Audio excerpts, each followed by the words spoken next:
Assalamualaikum warahmatullahi wabarakatuh. Perkenalkan, kami dari kelompok 8 yang beranggotakan Afri Anisanti, Julia, dan Ulpiani akan mempresentasikan makalah tentang pasar dan pemasaran. Baik, yang membahas pertama ialah saya sendiri, yaitu pengertian dari pasar dan pemasaran serta perbedaannya. Silakan disimak. Pengertian pasar. Pengertian pasar semula adalah tempat di mana pembeli dan penjual berkumpul untuk mempertukarkan barang-barang mereka, atau lebih jelasnya, tempat pertemuan pembeli dan penjual. Ekonom menggunakan istilah tersebut untuk mengacu pada sekumpulan pembeli dan penjual yang melakukan transaksi atas produk atau kelas produk tertentu. Pengertian pasar menurut konsep pemasaran dipandang sebagai sasaran atau tujuan kegiatan pemasaran. Oleh karena itu, pengertian menurut konsep pemasaran bukan bersifat tempat yang statis. Pengertian pasar menurut pemasaran adalah: pasar adalah kelompok individual, perorangan, maupun organisasi yang mempunyai permintaan terhadap barang tertentu, berdaya beli, dan berniat merealisasikan pembelian tersebut. Pasar terdiri dari semua pelanggan potensial yang memiliki kebutuhan atau keinginan tertentu yang sama, yang mungkin bersedia dan mampu melaksanakan pertukaran untuk memuaskan kebutuhan dan keinginan itu. Atas dasar perilaku tujuan pembeliannya, pasar dibedakan menjadi dua kelompok, yaitu pasar konsumen akhir dan pasar konsumen antara. Pasar konsumen akhir sering hanya disebut sebagai pasar konsumen, meliputi pribadi atau rumah tangga. Tujuan pasar konsumen mengkonsumsi barang adalah untuk keperluan pribadi dan untuk rumah tangganya. Pasar konsumen antara sering dikenal sebagai pasar produsen, pasar industrial, atau pasar organisasional. Tujuan pasar industrial mengkonsumsi barang adalah untuk keperluan diproses atau dijual oleh pihak lain. Selanjutnya yaitu pengertian pemasaran. Jika harus mendefinisikan pemasaran, kebanyakan orang mengatakan pemasaran artinya penjualan atau periklanan. Penjualan atau periklanan hanyalah the tip of the marketing iceberg. Penjualan atau periklanan hanyalah salah satu dari berbagai fungsi pemasaran, dan seringkali bukan merupakan bagian yang terpenting.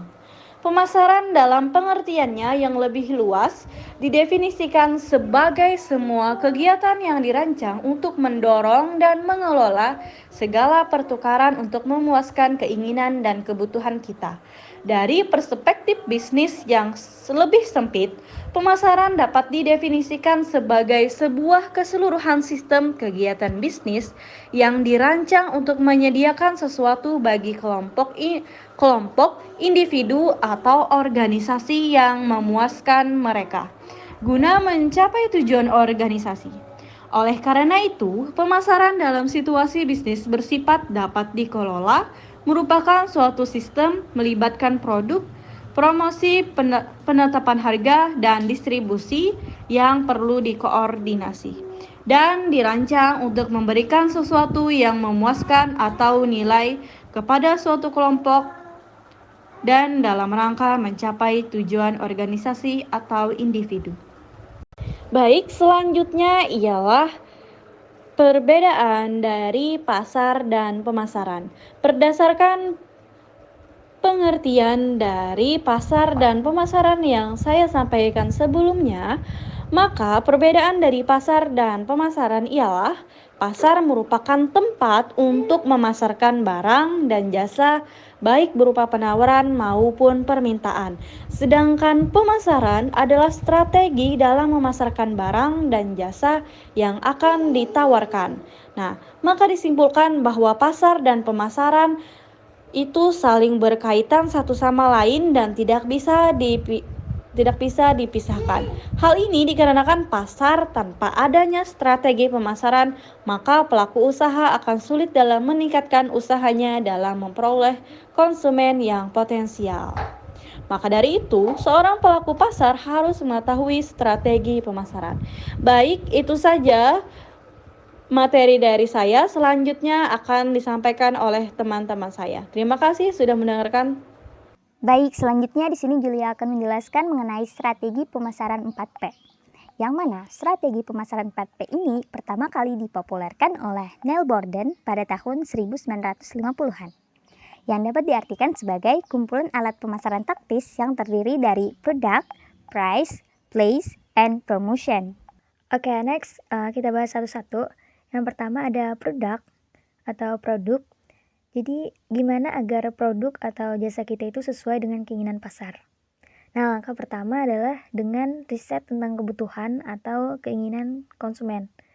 Nah, jadi riset pasar ini tidak perlu muluk-muluk. Kita bisa bertanya langsung kepada konsumen apa yang mereka inginkan atau apa yang mereka butuhkan. Nah, ketika kita sudah menemukan apa yang mereka mau, kemudian buatlah solusi-solusi atas permasalahan mereka. Nah, dari solusi-solusi tersebut kembangkanlah menjadi sebuah produk.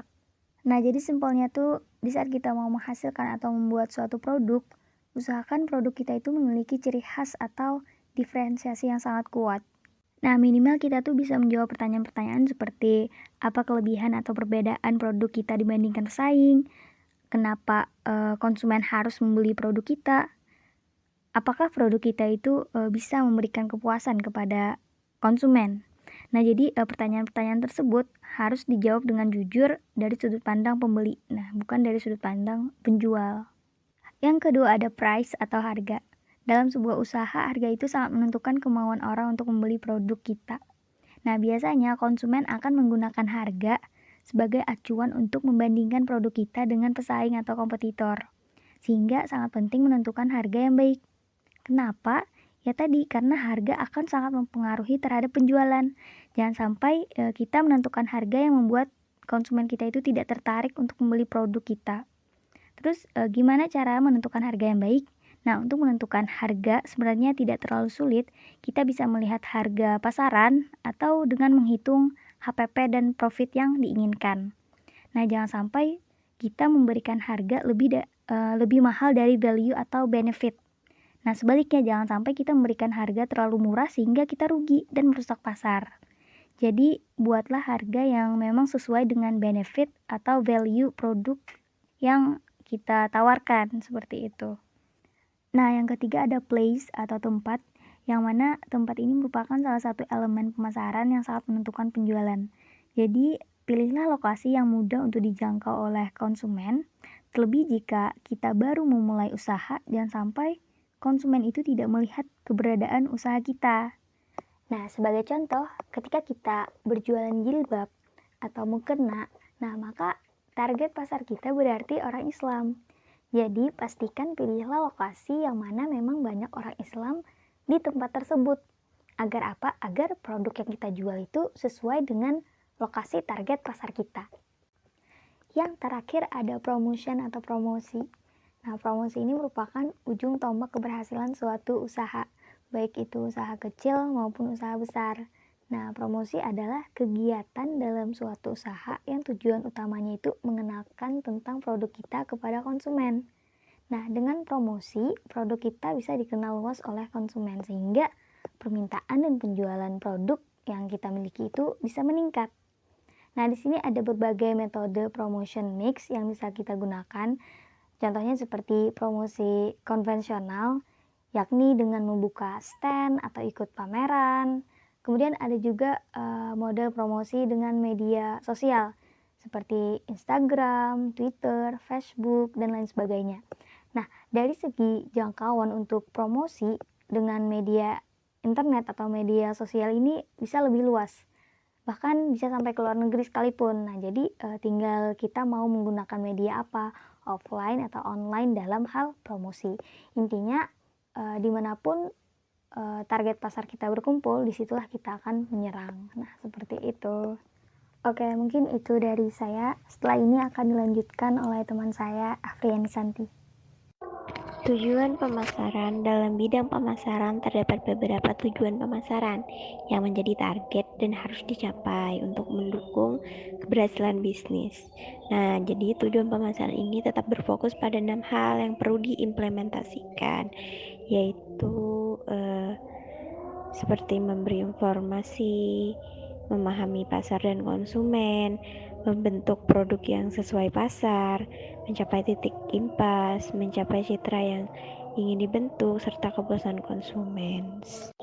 Yang pertama yaitu memberi informasi atau yang sering kita sebut promosi. Nah, promosi ini upaya untuk memberitahu atau menawarkan produk atau jasa dengan tujuan menarik calon konsumen untuk membeli atau mengkonsumsinya. Dengan adanya promosi, produsen atau distributor mengenalkan pada angka penjualan. Terus yang kedua itu memahami pasar dan konsumen.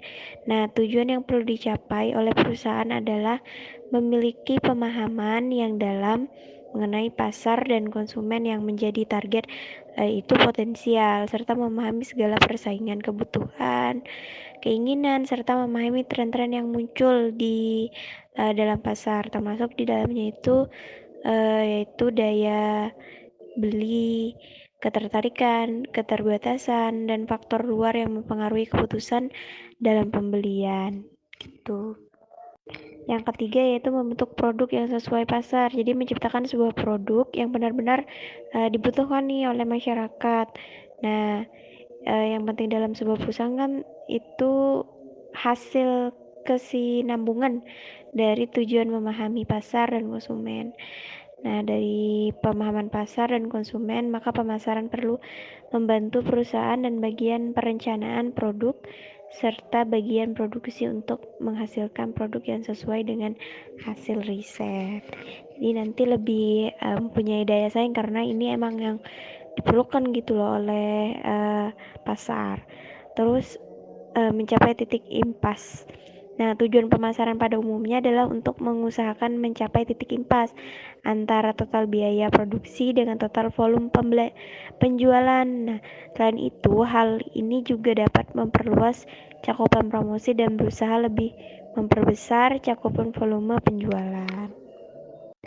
Mencapai citra yang ingin dibentuk. Pencitraan adalah hal yang penting nih dalam pemasaran karena dengan pencitraan maka konsumen nih dapat lebih mengenal dan tertarik dengan produk yang ditawarkan. Pencitraan bisa dibentuk dengan menggunakan tokoh idola kayak jadi brand ambassador gitu. Terus bisa juga mengadakan event, konten. Terkadang kan kita yang kenal tuh namanya endorse dan segala macamnya. Nah, terus kepuasan konsumen yang terakhir. Nah, penjualan yang terjadi hanya akan menjadi keuntungan sesaat bila tidak terjadi kepuasan terhadap konsumen. Artinya, untuk setiap penjualan yang terjadi diharapkan ada feedback yang bisa menjadi nilai lebih dari penjual. Jadi, kepuasan konsumen ini merupakan pencapaian tertinggi nih dalam pemasaran. Karena sebenarnya setelah konsumen itu memberikan feedback yang baik, berarti kita sudah berhasil melakukan pemasaran begitu. Baik, mungkin itu saja yang dapat kami sampaikan. Salah hilap mohon maaf. Wassalamualaikum warahmatullahi wabarakatuh.